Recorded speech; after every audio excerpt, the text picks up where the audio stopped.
El debate de la economía, con Jordi Benítez.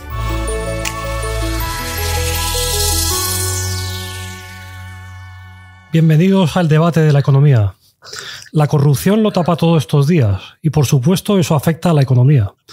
Los inversores ven lo que ocurre en nuestro país y se preguntan si merece la pena poner el dinero aquí. Lo mismo ocurre a raíz del apagón, el hecho insólito que ocurrió en nuestro país hace ya más de mes y medio y sobre el que aún no sabemos exactamente qué pasó, quiénes fueron los responsables y qué se va a hacer para que no vuelva a suceder. No trasladamos, desde luego, la imagen de un país serio. Mientras tanto, la situación tampoco está bien fuera de nuestras fronteras. El conflicto entre Israel e Irán está dañando las bolsas y sembrando incertidumbre en la economía global, aunque lo más importante es el número de vidas humanas que se está perdiendo. Además, seguimos lidiando con los aranceles de Estados Unidos. Para hablar sobre todo ello, tenemos hoy con nosotros a Carlos Rodríguez Brown, catedrático de la Universidad Complutense. Bienvenido, Carlos. Imagino que más a pesar del gobierno que nunca. Pues sí, más a pesar del gobierno que nunca. ¿Qué tal? Muy buenos días. Y a Lorenzo Bernaldo de Quirós, presidente de la consultora Free Market Corporate Intelligence. Bienvenido, Lorenzo. Muy buenos días. Oye, pues ¿qué os parece el panorama que tenemos en España con la corrupción? ¿Hasta qué punto daña esto nuestra economía, Carlos? Pues mira, fíjate que me gustaría tener una interpretación algo diferente de lo que se está, vamos, generalizando, ¿no? Porque si os fijáis, parece que el inversor extranjero tiene una visión sobre España algo más optimista de la que tenemos nosotros. Porque como la tenemos tan cerca la corrupción y conocemos tanto a nuestros deplorables gobernantes, la idea que tenemos es que, bueno, que aquí nadie va a invertir un duro, porque ¿cómo vas a invertir con Pedro Sánchez? ¿Cómo vas a ir a la esquina con Pedro Sánchez? Bueno, pero resulta que los inversores pues han seguido invirtiendo en la España de Sánchez. Probablemente, esa es mi conjetura, porque lo que tienen es una visión más de largo plazo. Quiero decir, cuando tú inviertes, pues estás pensando en 10 años, 20. Hombre, en 10 años yo espero que Pedro Sánchez no esté. Incluso espero que no esté en 10 meses, pero en todo caso, en 10 años no va a estar. Y entonces, si te fijas en un horizonte tan largo, que es el horizonte correcto para cualquier inversor, te fijas en otras cosas. Te fijas en que igual funcionan más o menos, maltratadas, pero más o menos funcionan las instituciones, y que si los políticos roban, pues más o menos les pasan cosas, y si quieren manipular la justicia, como la intentan manipular, pues igual hay alguna reacción, y que finalmente, si hay un apagón, también pasan cosas, en el sentido de que aunque el gobierno pretenda presentarlo como el gran éxito y que tenemos la mejor política energética del mundo, ¿vosotros creéis que alguien les cree? En fin, un poco más de optimismo. No, bien. Muy bien, Lorenzo, ¿tú cómo lo ves todo esto? Bueno, yo creo que lo que dice Carlos me parece bastante sensato, como es habitual.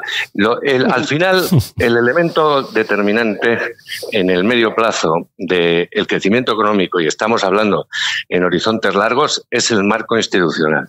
Sí, las instituciones funcionan, los gobiernos malos o corruptos son un problema, pero obviamente son mucho menos problema que si las instituciones no funcionan. Es verdad que el deterioro institucional de un país tarda tiempo en ser percibido de manera generalizada por los inversores, tanto locales como extranjeros. Porque ese no es un proceso que se produzca de repente, sino es un proceso gradual. Y es verdad que en los últimos 10, 15 años, si cogemos cualquiera de los rankings de calidad institucional que se hacen entre el Fondo Monetario, el Banco Central Europeo, el Banco Mundial y tal, el deterioro de España es constante y persistente, y se ha agudizado de manera sustancial a lo largo del mandato de este gobierno. Si esa situación persiste, vamos a tener serios problemas para mantener flujos de inversión extranjera elevados. De hecho, la inversión extranjera es inferior en términos absolutos, brutos, a la que existía antes de la pandemia. Luego, ojo. Hoy una de las cosas, Carlos, que estaba, bueno, lo ha dicho algún ministro estos días, ¿no? Pues seguramente para defender la postura del gobierno, lógicamente, ¿no? Es poner el foco en las empresas, ¿no? Una cuestión que bueno, en la construcción, por ejemplo, pues siempre se ha dicho, ¿no? O sea, esta cuestión de los dineros aparte de la superficie, por debajo de la superficie y demás, pues bueno, siempre se ha comentado poco, ¿no? Pero ahora se está intentando como poner un poco el foco más en decir que las empresas pues son culpables también de todo esto, ¿no? ¿Esto cómo? Sí, esto es cierto. Es un viejo argumento, pero como bien dices, Jordi, se ha agudizado en los últimos tiempos en un doble sentido. Primero, por lo que tú dices de la construcción, y el otro por el apagón. Porque si os fijáis, la primera comparecencia que hace Pedro Sánchez a raíz del apagón, pues yo creo que la palabra que más utilizó fue la palabra privado, que es una cosa para que os quede claro. Ya sabéis que hay la palabra que más usa Sánchez es yo. Siempre dice yo, lo que me pasa a mí y todo esto, ¿no? Es un narcisista de manual de primero de psicología. Pero la otra cosa que pone énfasis es lo privado. Es decir, aquí las empresas privadas son las malas. Y lo ha intentado con lo del apagón, y también están produciéndose reacciones, alguna muy bonita, como la de Beatriz Corredor, que ha dicho, oiga, que yo no quiero ser la responsable de esto, no quiero que me quede a mí el marrón, y las empresas, por supuesto, que han reaccionado también diciendo, oiga, usted es el responsable de que aquí tengamos la combinación de energías más adecuadas, ¿no? ¿Qué pasa en el caso de la construcción?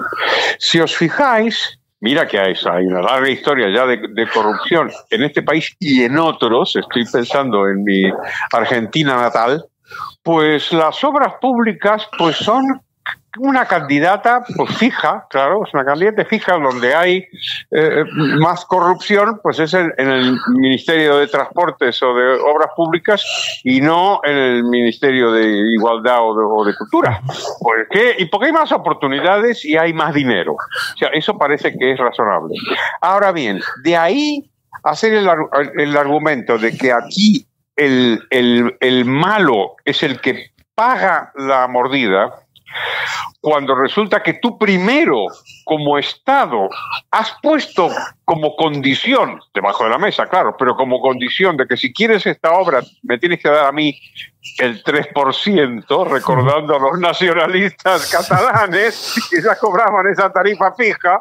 Bueno, pues entonces hay que tener mucho cuajo para decir que aquí la culpa es de las empresas, cuando las has metido en un contexto en donde tú mismo las estás obligando, o estás no obligando, no, pero digamos, estás incentivando a una corrupción simplemente como una posibilidad de salir y hacer negocios, ¿no? Hace años se hizo un libro que recordaréis los dos, que se llamaba El otro sendero, de Hernando de Soto. Era un libro maravilloso, y ahí lo que contaba es que habían hecho él y sus amigos y sus socios y sus investigadores la prueba práctica de montar una empresa en Perú.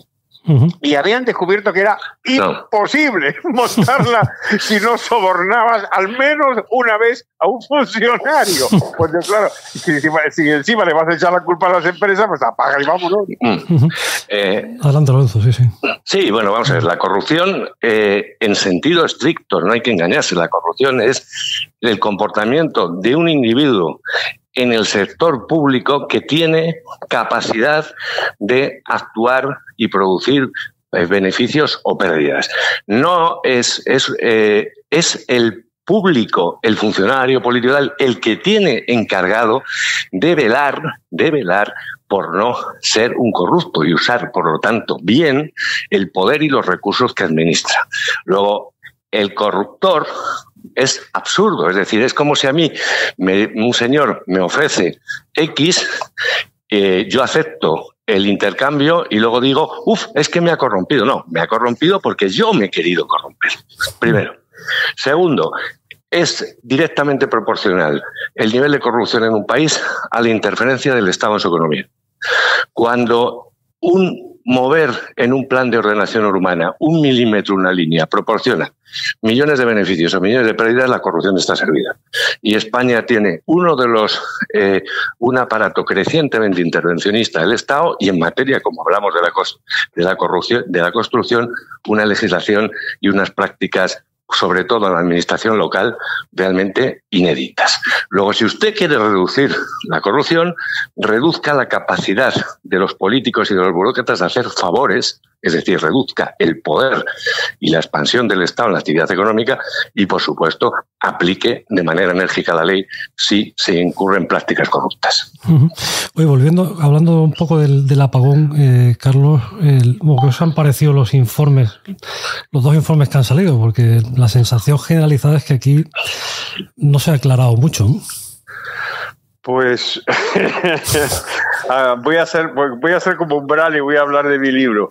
Mira, acabo de sacar un libro que se llama Greguerías Liberales, con ilustraciones de Rafa Sañudo, que os recomiendo y hacerme favor de comprarlo y por supuesto.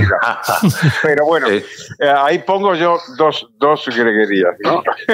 Una vieja greguería mía que es: el mejor amigo del hombre no es el perro, sino el chivo expiatorio. Y después pongo otra, que digo, el segundo mejor amigo del hombre tampoco es el perro, sino el calamar. El calamar es una bendición, porque todo lo cubre con su tinta y no hay manera de enterarse de qué pasa. Bueno, pues este es el fenómeno. Yo creo que es donde estamos viendo cómo se echan las culpas mutuamente. Hemos dicho ya como Pedro Sánchez había echado la culpa a las empresas privadas, que a su vez se defienden. Beatriz Corredor está diciendo, oiga, a mí no me eche usted la culpa. En fin, aquí todo el mundo está esquivando el bulto y confundiendo todo, porque en el fondo de este asunto lo que hay es mucho dinero. Y entonces, claro, estamos hablando de las reclamaciones. Yo he visto estimaciones muy diferentes, pero en ningún caso menores, que si estamos hablando de cientos de millones de euros que legítimamente se pueden reclamar, y entonces aquí todo el mundo va a intentar esquivar el bulto. Esta es la impresión que yo tengo. No sé qué le parece a Lorenzo. Lorenzo, adelante, a ver qué te han parecido los informes. A mí los informes me parece que ninguno de los dos, después de leérselos con un cierto detalle, da una respuesta real, creíble, a lo que es el fondo del apagón. Como es obvio, Red Eléctrica, que es la responsable, no se nos olvide nunca, y la que tiene la capacidad técnica de mantener la estabilidad del sistema, ha incurrido indiscutiblemente en una responsabilidad muy considerable, diga lo que diga la señora Corredor, que me da la sensación que a estas alturas todavía no debe saber lo que es un kilovatio hora, ¿no? Y desde el otro punto de vista, es obvio que el apagón se produce por una acumulación de oferta de energía renovable sin respaldo, superior al 78%.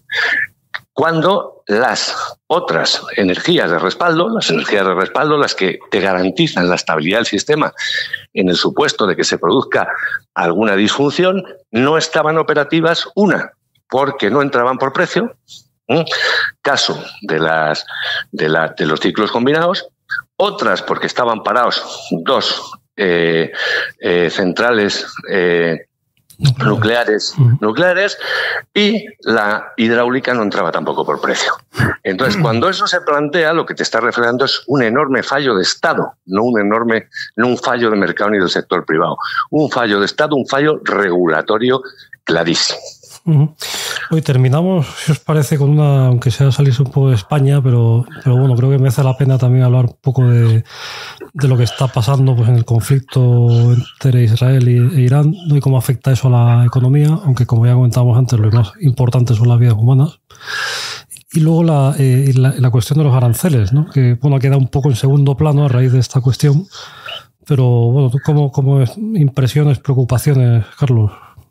pues si quieres empezamos por el final, por los aranceles.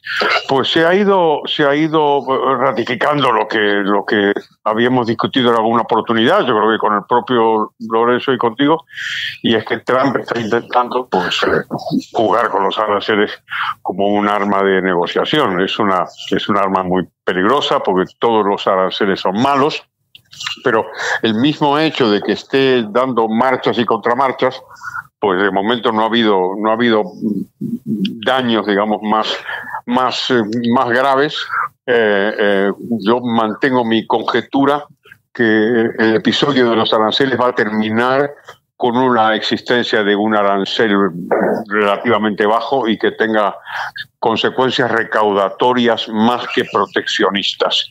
No es que sea bueno, pero desde luego es menos malo que el delirio proteccionista que planificaba Trump o que decía que planificaba. Con lo de Irán e Israel, claro, cuando te metes en una guerra, y como decías tú, aparte de las vidas humanas, que son lo más importante, aquí la cuestión es qué impacto económico puede tener. Pues como es habitual, no sabemos el futuro, pero sí sabemos que ese impacto económico será tanto menor cuanto más rápido se resuelva y sobre todo si se resuelve bien. Porque claro, si aquí resulta que lo que consigue Netanyahu con la ayuda de Estados Unidos es efectivamente acabar con Hamás y efectivamente propiciar un cambio de régimen de la dictadura teocrática y proterrorista de Irán, pues no sé qué llamáis vosotros dos buenas noticias, pero desde luego se le parecen mucho, ¿no? Sí, desde luego.